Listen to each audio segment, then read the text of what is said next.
अस्सलाम वालेकुम everyone, welcome back to my YouTube channel Unani connect. Myself Syeda Saman Moini.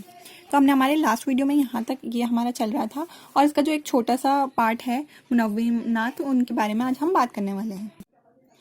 तनवीम लफ्ज़ के माने क्या होते हैं? सुलाने के होते हैं। और इसका इस्तेमाल हम कब करते हैं? इसका इस्तेमाल हम तब करते हैं जब हमें किसी उज़ू में, किसी आज़ा में तस्कीन देनी होती है, दर्द को दूर करना होता है। यानी तस्कीन का मतलब होता है सुकून देना, तस्कीन देनी होती है। और तखद्दुर मतलब खदर से बना है। ये खदर के माने होते हैं नम्बनेस के, यानी कि सुन करना। ठीक है, ये इसका इस्तेमाल हम तब करते हैं जब हमें किसी ऑर्गन को, किसी पर्टिकुलर जगह को पर खदर पैदा करना हो, नम्बनेस पैदा करनी हो।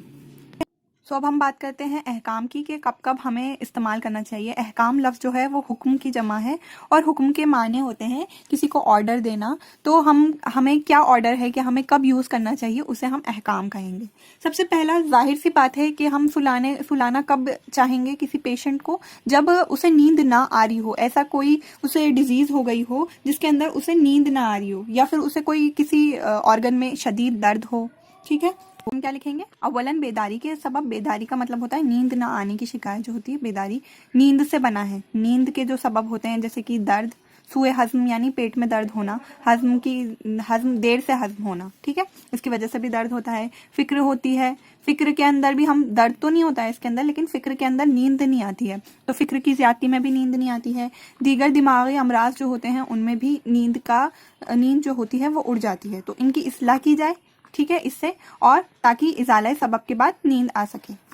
इसके अलावा हमें तब इसे इस्तेमाल नहीं करना चाहिए जब हम मुख्तलिफ तदाबीर इस्तेमाल करके पेशेंट को सुला सकते हैं और तनवीम देने की ज़रूरत ना पड़े, तब हमें इसका इस्तेमाल नहीं करना चाहिए। ठीक है, तो ये भी लिख लेते हैं।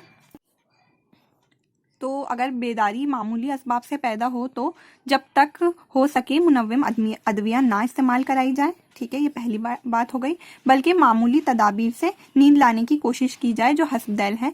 हस्ब दैल का मतलब होता है फॉलोइंग, गिवन, जो कि हम इंग्लिश में जैसे यूज़ करते हैं कि कौन कौन से नीचे दिए हुए तदाबीर हमें इस्तेमाल करनी चाहिए। तो पहला हमें क्या करना चाहिए कि जहाँ पे हम नींद दिलवाते हैं पेशेंट को, उसे कहते हैं ख्वाबगाह। ख्वाबगाह का मतलब ऐसी जगह जहाँ पर सुलाया जाए पेशेंट को।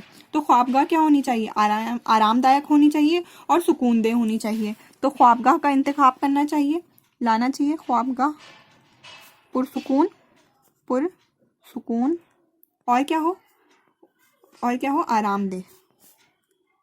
आरामदेह हो। ठीक है, दूसरा है हमारा इम्पॉर्टेंट पॉइंट कि जो तेज़ हवाएं जो होती हैं उनसे भी क्या होता है, सर में दर्द होने लग जाता है और नींद नहीं आ पाती है। तो तेज़ हवा से बचाया जाए पेशेंट को। जो ख्वाबगाह है उसके अंदर तेज़ या फिर कहीं पे भी तेज़ हवा से अगर उसका एक्सपोजर हो रहा है तो उससे बचाया जाए। हाथों और पैरों को, ठीक है, उसके अंदर हाथ को क्या करा जाए? हाथों की जो है, हाथ जो होते हैं और तलवे जो होते हैं, इनकी क्या की जाए? मसाज की जाए, मालिश की जाए। और दूसरा पैरों को के साथ क्या करना है? पैरों को हमें गर्म पानी से धोना चाहिए, उससे भी नींद में जो है ज्यादती होती है। तो पहला थर्ड हो गया, गर्म पानी से पैरों को धोया जाए। गर्म पानी से पैर को धोया जाए। और फोर्थ है कि हथेली और तलवों की मालिश की जाए।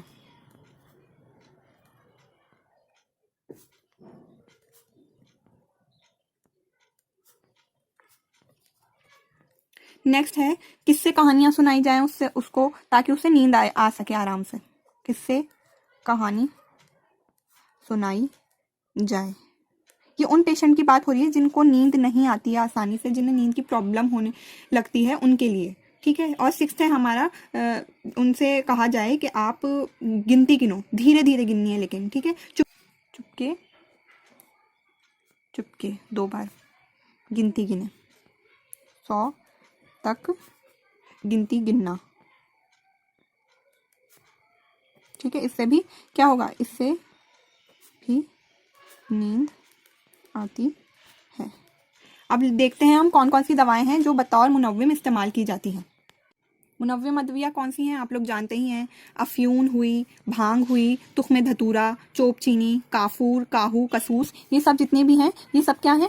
ये मुनव्विम अद्विया हैं। अब इनका इस्तेमाल कब करेंगे और क्यों करेंगे? इनका इस्तेमाल तब करा जाता है जब ये जो बैरूनी तदाबीर हमने पढ़ी हैं ये काम ना आए। ये आपने ये सब करके देख लिया, उसके बावजूद भी पेशेंट को नींद नहीं आ रही है, तो आप क्या करेंगे? आप बैरूनी तदाबीर इस्तेमाल कर चुके, तो अब आप अद्विया का इस्तेमाल करेंगे। जो हमारा लाइन ऑफ ट्रीटमेंट है उसके अकॉर्डिंग पहले इलाज बिल तदबीर होती है, फिर इलाज बिल दवा ग़िज़ा होती है, फिर दवा होती है। तो यहाँ पे हम दवा का इस्तेमाल करेंगे, क्योंकि ग़िज़ा में तो सिलाने वाली प्रॉपर्टी होती नहीं है ना, तो इसलिए हम मुनव्विम अद्विया का इस्तेमाल करेंगे। जैसे कि कौन कौन सी दवाएं हैं? अफ्यून, भांग, लिखते हैं अफ्यून, भांग, और उसके बाद वो है तुख्म धतूरा, तुख्म धतूरा, चोपचीनी,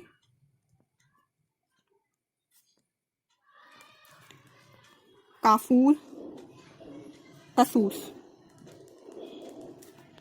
मुनव्विम अद्विया का इस्तेमाल मैं आपको बता ही चुकी हूँ। जब बैरूनी तदाबीर से काम ना चले तब मुनव्विम अद्विया का इस्तेमाल कराना चाहिए।